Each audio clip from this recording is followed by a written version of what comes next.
கதி என இருப்பதே ஞானம் பெற எளிய வழியாகும். ஞான சர்க்குருவிடம் ஞான தீட்சை மூலம் கண்ணில் உணர்வை பெற்று நினைந்து நினைந்து உணர்ந்து உணர்ந்து தவம் செய்ய செய்ய உள்ளம் நெகிழ்ந்து கண்ணில் நீர் அருவியாக கொட்டும். கண்மணி உணர்வு மேலிட மேலிட கடுப்புணர்வு பெருகி அதனால் கண் ஒளி பெருகும். கண் ஒளி பெருகினால் எங்கு போக முடியும்?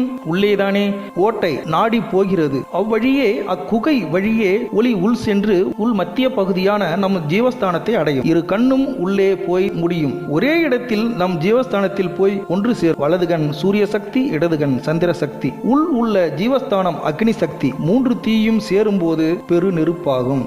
அற்புத ஆற்றல் வெளிப்படும். வாழைத்தாயின் இருப்பிடம் அதுதான் நம் ஆத்மஸ்தானம். அப்போதுதான் நாம் நம் ஆத்மஸ்வரூபத்தை, ஒளியை, நம் சூட்சும சரீரத்தை, ஒளி உடலை, வாழையை தரிசிக்கலாம். அமுதம் தருவாள் வாழை, ஞானம் துலங்கும். சரி, கண்தான் அடைத்திருக்கிறதே, எப்படி போகும் ஒளி உள்ளே? ஞான